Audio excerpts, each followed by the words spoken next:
Shalom. Hello again. We're back with our first-time pilgrims. You know, our series is about a journey in the Holy Land, and we've done quite a bit of it so far. We have the Jones family back with us today, and, you know, in addition to the biblical sites that we always go to, we have some extras with our tours, and they vary. Usually folk dance lessons. We always have special speakers. This time, Richard was telling me he was impressed with a young captain in the Israeli army who was an American, had moved to Israel and made a successful career in the army there. We had David Bar-Ilan, the editor-in-chief of the Jerusalem Post at that time, and now media spokesman for Prime Minister Netanyahu in the new government. He is a very important man, but he is taking time out in our upcoming tour in September to speak to our group also. We have praise and worship services. We get, well, you know, our tourists get Jewish insights because our guides are Messianic believers. I'm always with the tour. And we have special teachers officiating and so on. On this last tour, we went to the opera, right? That was unusual. Richard, Susan, April. There was an opera by an Israeli composer about David and Bathsheba, and it was in rehearsal. It wasn't the performance, but they let us into the hall. We were the only tour group. And frankly, after 23 years ago in the Holy Land, we have connections. So we had a lot of fun. But also we had some emotional moments. We came to the Yad Vashem, the Museum of the Holocaust. There you see the evidence on the walls, telegrams of German officers, train receipts, photographs in the concentration camps one after another. It's impossible to fake ditches full of bodies and so forth. And although there are Holocaust deniers around, those things are so touching. How did it affect you, Richard? Zola, to see all that and to experience it. Because first we went into where you see the face of the child, and you go inside where the 5 lit candles are burning and the reflections. The children's part of it, and like April was outside, and she and I shared a great time there together. But you listen to that, and you look back at it, and the whole thing, to try to understand man's inhumanity to man, anybody that could do that is extremely difficult. But when you think about the children that don't have the time to live, to grow up, to experience anything, to choose, and to share what God has given them to share. It's extremely sad and extremely difficult to take. It will affect me the rest of my life to see that. Yeah. Susan, what's to say, huh? Yeah, you pretty much said it all. No, it's just very touching and moving, and to think, what can we do in the future to prevent these atrocities happening to mankind? And you just felt as if you were reliving, you know, some of the movies or the books or whatever that you read about such a horrible thing, and the children especially. It was a beautiful, beautiful memorial to it. Yeah. April, you kind of wept the whole time. Right. The thing that upset me is to know that there's people out there today that think that that didn't even happen, and said that the pictures were computer imaging, which is very depressing, and I don't understand why there's still people around today that believes that's the way it should be. That takes me off. Oh, yeah. The very first thing that we went to was the Children's Memorial, and you go in and the music is depressing in itself. And then you're looking at the reflections of these candles, and it's gorgeous. And then you hear a voice come on that says the names and their ages. And some of the kids were my age, and to think of me not being able to be there and to help them out. You know, there's nothing I could do. I wasn't even born. But it's very sad. Well, we also had happy days, and you know, we never omit the Yad Vashem. It just feels like a responsibility when you go to Israel, and so our tourists have a melancholy moment. But we had happier moments too. We're going to go to location now, to the museum called the Shrine of the Book, where the original scrolls of the Dead Sea find are exhibited for examination. Our first stop is the Israel Museum in Jerusalem. Passing through beautifully kept flower gardens, we come here to see the Dead Sea Scrolls. The first century copies of scripture and other documents are kept inside this building called the Shrine of the Book. Across the street from the museum is the Knesset, the Congress or Parliament of modern Israel. Next, the group visits Yad Vashem, the Museum of the Holocaust. Our chief tour guide, Yossi Ashkenazi, talks to the group outside the memorial dedicated to the children who died in the Holocaust. Because when I'm talking about 6 million Jews, this is not only 6 million Jews. Nobody mentioned another 7 million non-Jewish people.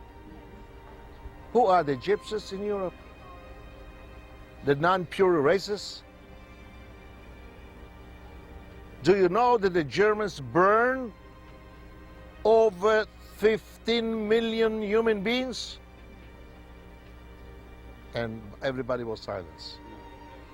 The museum and the memorial which we are going to see is just to warning us. We don't cry and we don't weep anymore. Because of these victims, the state of Israel was born. Nobody of the world didn't want to recognize this. But after this Holocaust, there was a big shout and noise in the world.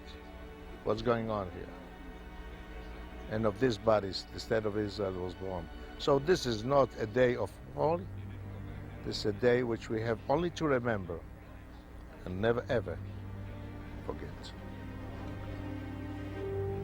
This place had the strongest impact on Valentina Piniak, a survivor of the Holocaust.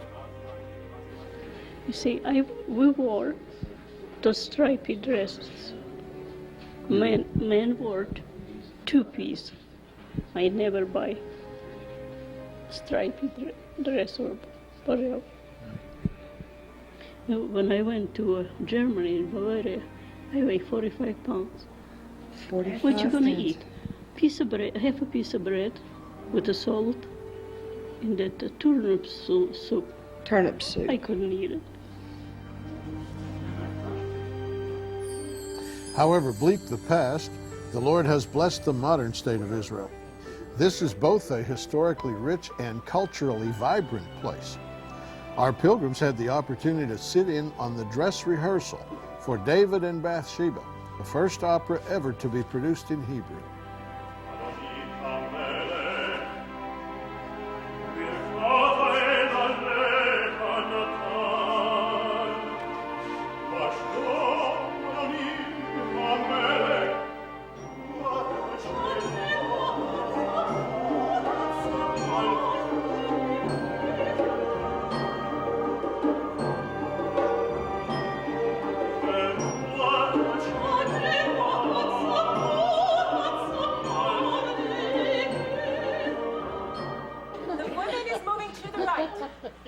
You might recognize Joni Arden from the interpretive dance she has performed on our programs in past series. Joni gave the group folk dancing lessons, which turned out to be fun for everyone. Women, men, women, and into the center. Out. Women jump. Besides being a dancer, Joni is a licensed tour guide for Israel. She is able to bring special insight to her work since she has come to believe in Messiah. I became a believer, and I think now is even more exciting because I'm, according to next week, I'll be a registered tour guide for the state of Israel. And this allows me a great opportunity, because of my new faith, to share with the groups that are coming in this wonderful event that, you know, here they are in the Holy Land, and I experience with them that same joy of being where the Lord himself walked and where he spoke and where he gave us so many of the wonderful messages. And it is such an honor to be in this new profession and to have this new faith. But I see it a real unfolding of God's plan in his perfect timing, that he did this. It has become our tradition to have a farewell banquet on our group's last night in Israel. Everyone looked their best as we sat down to enjoy a 7-course meal, a dinner speaker, and a presentation ceremony. Anyway, You have received extraordinary services as usual from the guides. Real gentlemen, soldiers, believers, scholars, two of a kind, and the best there is Charlene, our worship leader, and Harvey, singer extraordinaire. Your tour leaders, Beth and Judy. All right, Harvey will sing, and Judy will then take over and hand out certificates. I will close my part of the program with just these words. Sha'alu, Shalom, Yerushalayim. Pray for the peace of Jerusalem. Every tongue confess that Jesus Christ is Lord. Kenneth and Patricia Kitsky, John Hauser and Barbara Hauser, and Valentina. Let's give her a big round of applause.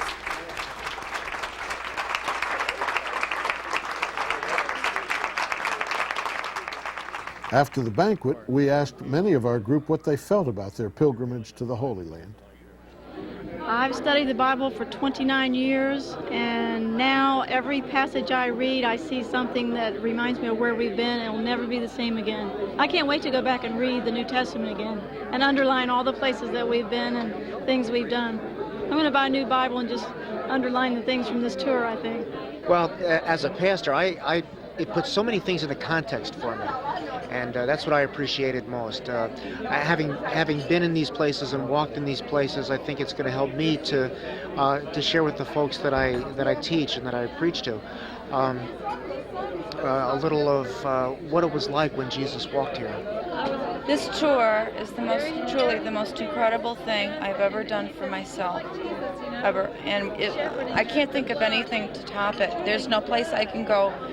There's nothing I can do that will ever begin to measure up to what I've gained from this tour. I've truly been blessed. I do not see how it could have been any better with what was chosen for us to do, as well as who guided us, who spoke with us, the other people on the trip. It was wonderful. It's a privilege to come to Jerusalem and see all the places that I've been reading about all my life, and I've loved it. It's been a wonderful experience. Has it been what you expected?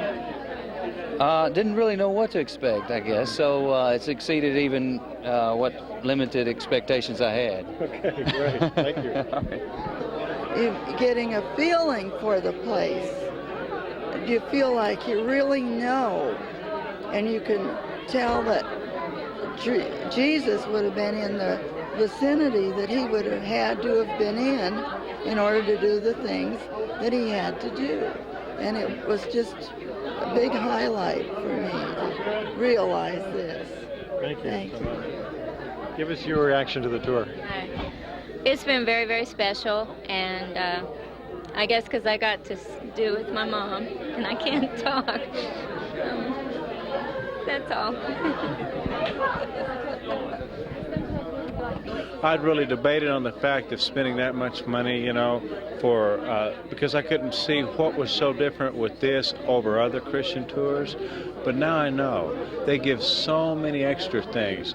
Yossi and all his military experience and all that, all the extra goodies that they gave to us, like the executive editor of the Jerusalem Post talking to us, and the Israeli army officer talking to us, all the different speakers, this man tonight, the Messianic Jewish preacher, they put so many extras into it. So other people said they went on cruises and trips like this, and it was all historical, and they saw a lot of sights, but this was spiritual, and this was really good. So I'm really glad I picked Zola Levitt's group to tour the Holy Land. I am amazed that I have been able to see and do the things that I've done. I've floated in the Dead Sea.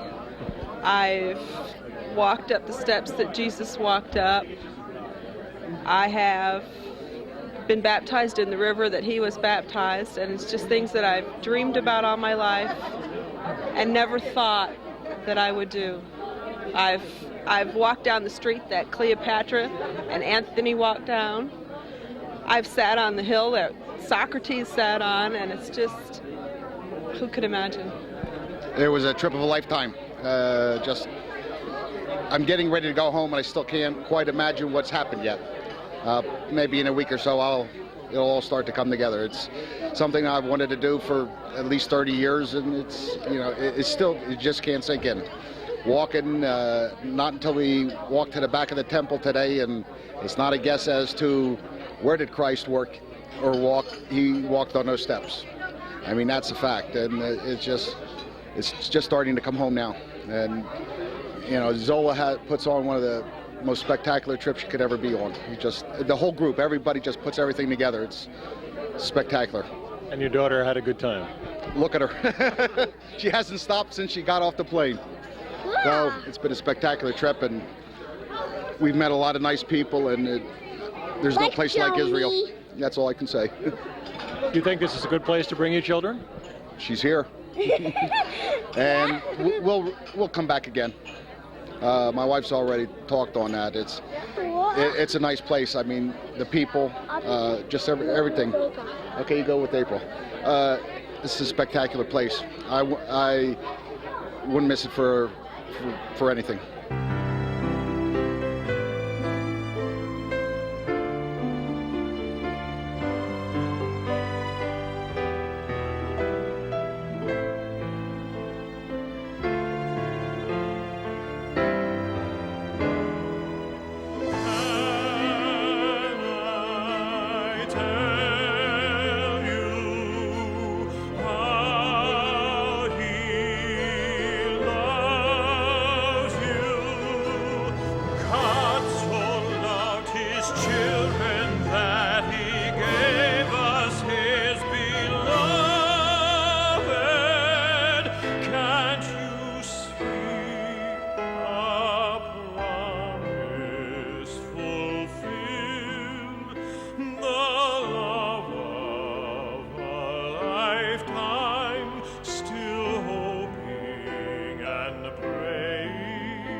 Another of our songs from A Pilgrim's Journey. We'll be offering the cassette at the end of the program if you like the music. I hope you do. And you had quite a nice trip. Did it change your preconceptions of the land, April? Yes, it changed them dramatically. I was expecting it to be 10 times as worse. A lot of fighting, a lot of, Muslims in their territory, Jewish people in their territory. No intermixing whatsoever, which I found very wrong. Yeah. I saw basically no fighting at all. Yeah, this is one of the surprising things. The Pilgrims go into trembling, and because of the way the media portrays the land. We happened to collect some Dallas Morning News during your trip. While you were over there having the fun, the land was pictured this way in the Dallas Morning News. Friction point. 2 soldiers needed to escort 1 worshiper to his prayers. What do you say, Richard? Did you see that? That kind of a picture to me looks staged. There's soldiers over there, yes, but to me, while I read that picture, the 2 soldiers are probably going the same place that man's going to pray. The soldiers pray. The only soldiers I saw were the ones that were taking pictures with April most of the time. The ones that were with us in the garden singing the songs with us. The ones that were on the tour with us. Part of the soldiers' education is to learn their country. And people need to understand. What I saw was soldiers getting an education along with us. They were almost at every point of the tour, not always with guns. That's part of their education process. And they're there to enjoy the same sights of their home country as we are. Yeah, soldiers in America have to appreciate that we have a 200-year history. Well, soldiers in Israel have to appreciate they have a 4,000-year-old history. Absolutely. There's a lot to see. You saw them as you toured, didn't you? Yes. Yeah. Yes. They were at the tourist sites where we stopped. Yeah, they noticed you, April. Somehow. I noticed them too. And the morning news pictured this sort of thing, a woman screaming in Lebanon, and there was unfortunate fighting in Lebanon. But they characterized it, you know, here's another, that was the morning news of April 28th while you were there. Here's the one of May 1st while you were there. Crowd buries victims of Israeli shells. There's no article, it never was, of any burials in Israel of Palestinian or Hezbollah shells. It was a provocation across the border. And also, one reason you didn't see it is it was in a different country. You know, we're having problems in Central America right now. Are they bothering you? No. No, it's just, I don't know, pointing out to people that if you read media like the Dallas Morning News or the New York Times or CNN or our networks, you're just not going to get a story about Israel, and you can verify that. Oh, absolutely. I haven't seen, it wasn't even close. You know, it's almost embarrassing to say that we're, in some cases, a totally democratic society, which means that we see things as they should be, not as they're perceived to be. And all this, to me, after I've been over there, is perception. Yeah. But what I can't understand from the media and from living in the United States is why does our news media want us to perceive that this place is like that?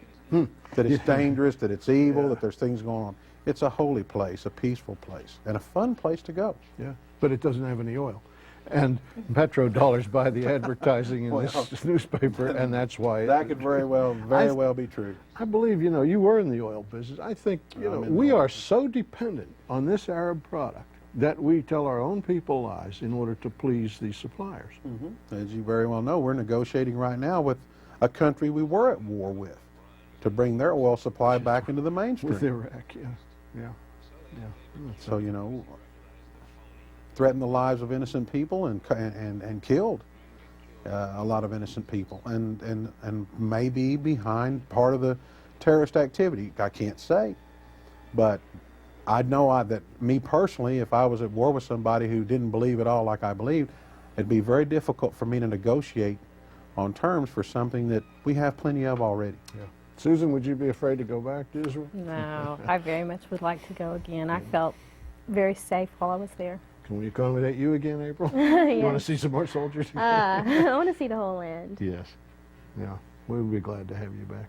Especially you, Richard, with your video camera. You know, Richard went around taking video of the tour. Some of our people do that. His is really good. This one is really especially good. A music video by Richard. Here come the rest of our travelers. Here's how you make it. Yes. Your finger up here For the what? Zoom in and out. Here's our Susie. Here's our pretty little April. And there's our Richard. And there's Grandpa back there someplace coming. What did you see down there? Standing on the shores of the Sea of Galilee. See our tour group, all with the white hats on. Can't quite get you focused there, buddy. Would you mind taking a couple steps back? Coming off the Sea of Galilee off the boat. Now we're going to go see another old boat. Notice it says ancient boat, but it's got a Visa card application just above it. This is the garden outside the church of Capernaum. These are the ruins of the synagogue. The intricate carving. Are they coming? Yes. You can have a hot dog. Now that is just a weenie on pita bread for $2 American.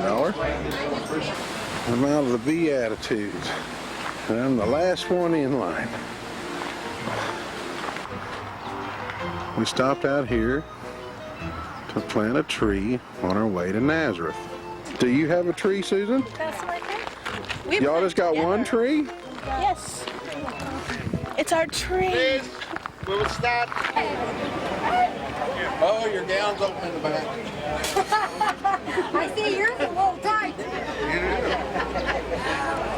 That's where old Zacchaeus was, somewhere up in there, because he was supposed to be a little bitty man. There, April surrounded by soldiers. I'm happy right now. Walking down and down and down. The Garden of Gethsemane is way down here. It's Monday, they're having bar mitzvahs.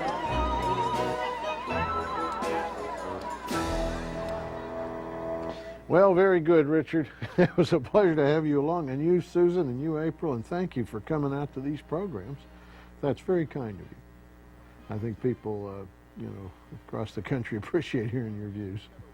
You can come on the tours and see for yourself. You know, when your hometown probably has a paper like the Dallas Morning News that just blasts and blasts Israel, and this is just going on everywhere.